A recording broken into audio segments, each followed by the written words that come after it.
Hello বন্ধুরা, আজকে আমি এমন একটি গল্প বলতে যাচ্ছি যেটি শুনে আপনারা নিজেকে কন্ট্রোল করতে পারবেন না। তার আগে অবশ্যই কানে হেডফোন লাগিয়ে নিবেন। তো চলো বন্ধুরা, শুরু করি। 4 বছর পর আমি ফিরলাম আমার সেই ছোট্ট গ্রামে। শহরের কোলাহল, ক্লাস, পরীক্ষা, চাকরির ইন্টারভিউ সব মিলিয়ে এতটা সময় কোথা দিয়ে গেল বুঝতেই পারিনি। কিন্তু এখন যখন ট্রেনটা স্টেশনে থামে আর আমি সেই চেনা কুয়াশাভাজা বাতাসে নাক ডুবাই, মনে হয় এইটুকু জায়গায় আমার সবচেয়ে নিরাপদ আশ্রয়। গ্রামের স্টেশনটা তেমন একটা বদলায়নি। সেই পুরনো কাঠের বেঞ্চ, ঘুমকাতুরে কুলিদের ভাঙা চা গ্লাসের শব্দ আর চায়ের দোকান থেকে আসা গরম দুধের ঘ্রাণ, কিছুই বদলায়নি। বদলেছে শুধু আমি আর হয়তো সুমি ভাবি। আমি রিকশায় চড়ি। রাস্তার পাশে তালগাছ, মাঝে মাঝে শালিকের ঝাঁক উড়ে যাচ্ছে। ছোট ছোট কাঁচা পথ এখন কিছুটা পাকা হয়েছে বটে, তবে সেই চেনা সৌন্দর্য অটুট। হঠাৎ মনে পড়ে, ভাবি তো জানেই না আজ ফিরছি। একবার ফোন দিতে গিয়েও থেমে যাই। চমকে দেওয়াটাই বরং ভালো। আমাদের বাড়ির গেটটা কাঠের, সাদা রং করা, যার কিছুটা খসে পড়েছে। পেছনের বাগানে জবা গাছে লাল ফুল ফুটেছে। মনে পড়ল ছোটবেলায় আমি আর ভাবি একসাথে গাছগুলো লাগিয়েছিলাম। গেট ঠেলে ভেতরে ঢুকতেই চোখে পড়ল সুমি ভাবি। সে উঠোনে দাঁড়িয়ে, হাতে মাটি মাখানো বালতি, চোখে চশমা, কপালে হালকা ঘাম, কাঁধে একটা সাদা ওড়না। সে আমাকে প্রথমে চিনতেই পারল না। তারপর এক মুহূর্ত থেমে বিস্ময়ে তাকিয়ে থাকল। রায়ান, তার গলা কেঁপে উঠল, যেন কোনো পুরনো গান হঠাৎ বাজতে শুরু করেছে। আমি হেসে বললাম, ভাবি চিনতে পারোনি? সে ছুটে এলো না, হাসল না, বরং চুপ করে দাঁড়িয়ে থাকল। তারপর ধীরে এসে বলল, তুমি তো 4 বছর পর একটাও খবর দিলে না। গিয়ে আমার মনে হলো সময়টা যেন থেমে গেছে। তার চোখে একটু অভিমান, একটু বিস্ময়, আর অনেক না বলা কথা। আমি বললাম, হ্যাঁ, একটু হঠাৎই আসা। চাকরির জন্য ইন্টারভিউ শেষে ভাবলাম গ্রামে একটু যাই। খুব ভিতরে ঢুকতেই পরিচিত ঘরের গন্ধ পেলাম, মাটির দেয়াল, কাঠের মেঝে, আর রান্নাঘর থেকে ভেসে আসা গরম ভাতের গন্ধ। মা তখন নামাজ পড়ছেন। আমাকে দেখে চোখ ছলছল করে উঠল। আমার ছেলে ফিরল, মা জড়িয়ে ধরলেন। আমি তাকিয়ে দেখি ভাবি দাঁড়িয়ে আছে দরজার পাশে, এক হাতে ওড়না ঠিক করছে আর চোখ নামিয়ে রেখেছে। রাতটা কাটল অনেক গল্পে। বাবা নেই আমাদের, অনেক আগে মারা গেছেন। ভাই, মানে ফারুক ভাই, শহরে চাকরিতে। ফোনে মাঝে মধ্যে কথা হয়, তবে তার সঙ্গে তেমন যোগাযোগ নেই এখন। আর ভাবি, সে একা থাকে বাড়িতে মা আর আমার ছোট চাচার মেয়েকে নিয়ে। বিয়ে হয়েছে 6 বছর, কিন্তু তাদের কোনো সন্তান নেই। সেই নিঃসঙ্গতাই কি তাকে আরও নরম করে দিয়েছে? রাতের খাবারের পর উঠোনে চুপচাপ বসেছিলাম। আকাশে তারা জ্বলছে। হঠাৎ দেখি ভাবি এক কাপ চা নিয়ে পাশে এসে বসেছে। তোমার জন্য চা করে আনলাম। তোমার পছন্দ মতোই, কম দুধ, বেশি আদা, সে মুচকি হেসে বলল। আমি অবাক হয়ে তাকালাম। তুমি এখনো মনে রেখেছ? সে চোখ নামিয়ে বলল, সবকিছু ভুলে যাওয়া যায় না রায়ান। আমার গলা শুকিয়ে গেল। আমি কিছু বলিনি, শুধু চায়ের কাপটা হাতে নিয়ে এক চুমুকে পুরনো দিনগুলো গিলতে লাগলাম। তারপর আমাদের মধ্যে নেমে এল এক অদ্ভুত নীরবতা। তা তিক্ত নয়, বরং খুব গভীর, প্রশান্ত।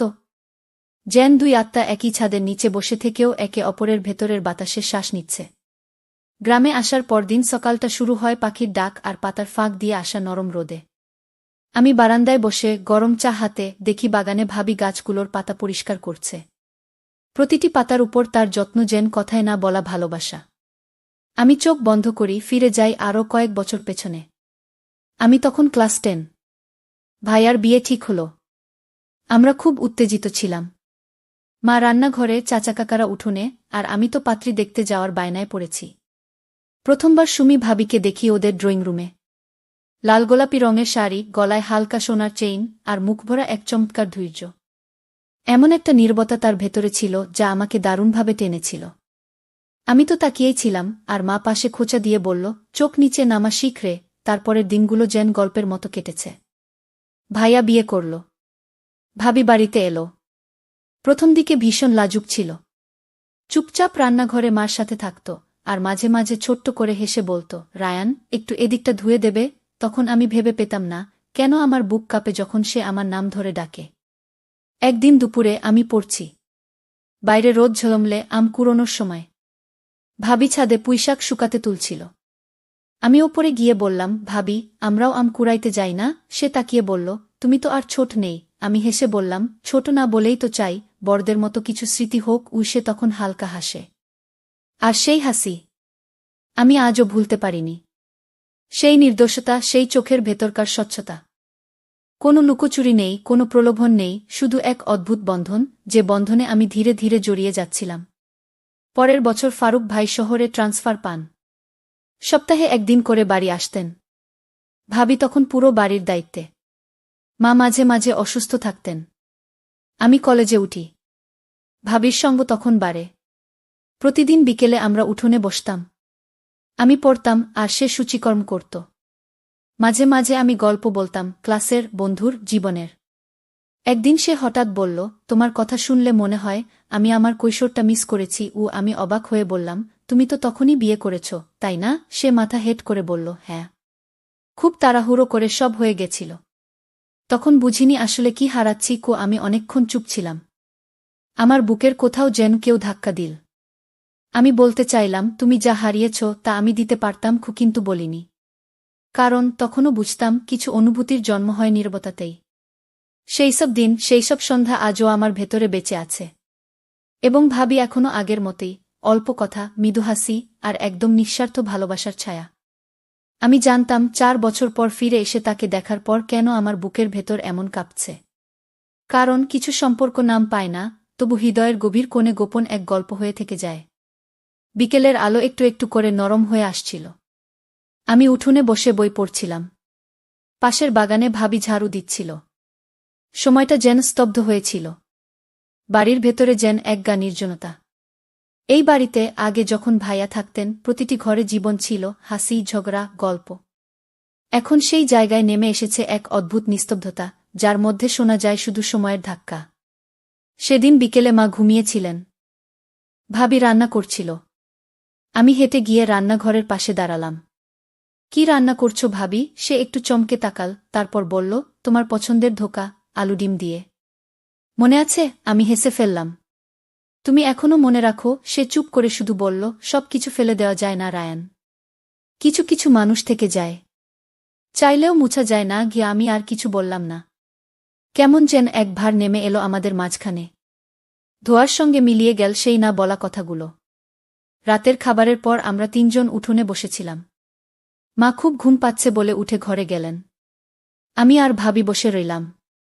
তারপর হঠাৎ সে বলল, তোমার ভাই এখন ফোনেও কম কথা বলে। কাজ নিয়ে ব্যস্ত। আর হয়তো আগ্রহটাও হারিয়েছে। হয়তো আমিই তাকে ক্লান্ত করে ফেলেছি। আমি উঠে তাকালাম। তার কণ্ঠে কোনো অভিযোগ নেই, শুধু এক ধরনের স্বীকারোক্তি। নিঃশব্দে, আত্মমগ্ন। আমি কিছুক্ষণ চুপ থেকে বললাম, তুমি ক্লান্ত করার মতো কেউ না ভাবি। তুমি তো অনেকটা নদীর মতো, শান্ত, ধৈর্যশীল। বরং কেউ যদি তা দেখতে না পায় সেটা তার দোষ। কেউ ভাবি আমার দিকে তাকিয়ে থাকল। সেই চেহারায় আজ এক ধরনের দুর্বলতা ছিল, যেন বহুদিনের জমে থাকা ক্লান্তি এক লহমায় ছড়িয়ে পড়ছে। তুমি এত বড় হয়ে গেছ রায়ান, সে মৃদু হাসল। আগে ছিলে শুধু আমার দেবর, এখন যেন আরেক রকম কাছের মানুষ কেউ। আমার গলা শুকিয়ে গেল। আমি শুধু বললাম, কাছ মানে কি ভাবি? সে কিছু বলল না। হঠাৎ উঠে দাঁড়িয়ে বলল, আজ একটু ঠান্ডা পড়ছে।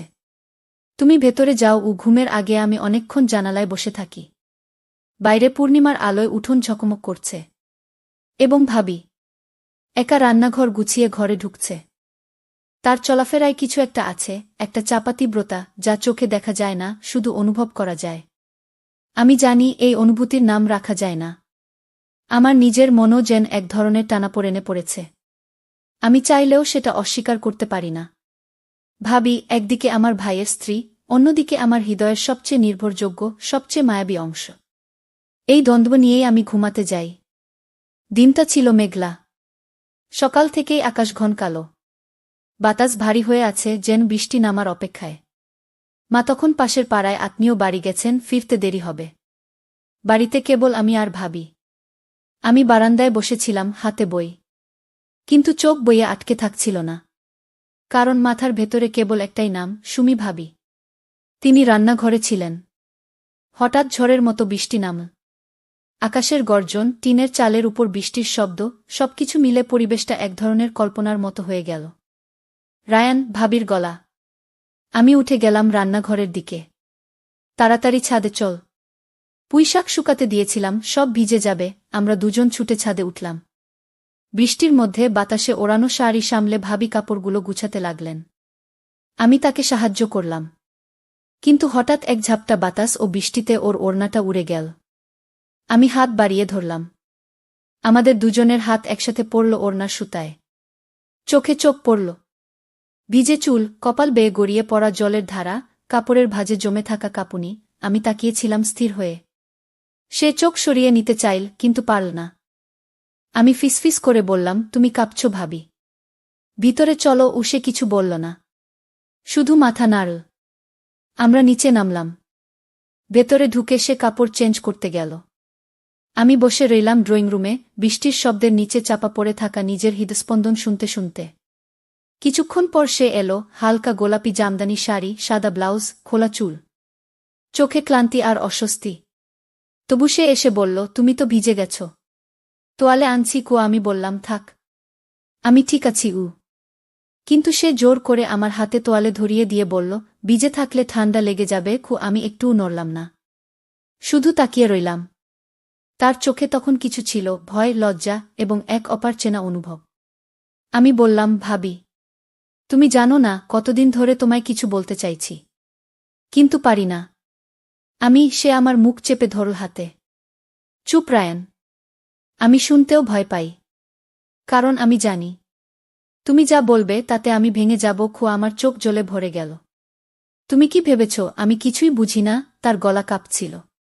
তুমি যেভাবে তাকাও, যেভাবে আমার পছন্দের জিনিস মনে রাখো, আমার নিঃশব্দ অভিমানগুলো বুঝে ফেলো।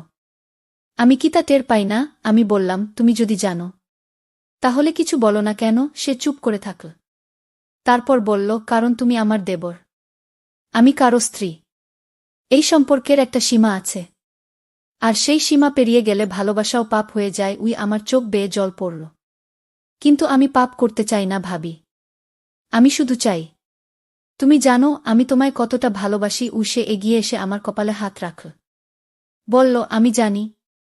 আর এই ভালোবাসায় যদি সীমার ভেতরে থেকে থেকে বেঁচে থাকে, সেটাই সবচেয়ে পবিত্র হবে। তারপর সে আমার দিকে তাকিয়ে বলল, তুমি আমার খুব কাছের মানুষ রায়ান। আর হয়তো তুমি আমায় যতটা চেনো কেউ কখনো তা পারেনি। কিন্তু আমাদের মাঝে যে দেয়াল, তাকে ভাঙলে আমরা দুজনই ধ্বংস হয়ে যাব। সে ধীরে ধীরে ফিরে গেল নিজের ঘরে। আর আমি অনেকক্ষণ দাঁড়িয়ে থাকলাম সেদিন। বাইরে তখনও বৃষ্টি, আর আমার ভেতরে এক যুদ্ধের শেষ শব্দ। সেদিনের পর আর আমরা আগের মতো ছিলাম না, তবে বদলে যাইনি, ভেঙেও পড়িনি। আমাদের মাঝে গড়ে উঠল এক অদৃশ্য সমঝোতা, যেখানে শব্দ নয়, চোখের ভাষাই ছিল সবচেয়ে প্রখর। আমি প্রতিদিন বারান্দায় বসতাম, ভাবি প্রতিদিন ঠিক সময়ে চা এনে দিতেন। আমি বলতাম, আজ চায় দারচিনি কম। সে হেসে বলত, আগামীকাল ঠিক করে দেব। কথাগুলো সাধারণ ছিল, কিন্তু তার ভেতরে ছিল শতখানা না বলা অনুভব। একদিন সন্ধ্যাবেলা, বিদায়ের আগে, আমি ঘরের জিনিস গুছাচ্ছিলাম। ভাবি দরজায় দাঁড়িয়েছিল, ঠোঁটে চিরচেনা নিঃশব্দ হাসি। আমি তাকিয়ে বললাম, তুমি তো কিছু জিজ্ঞেস করো না। কোথায় যাচ্ছি, কেন যাচ্ছি? সে বলল, কারণ আমি জানি তুমি কোথায় যেও না কেন।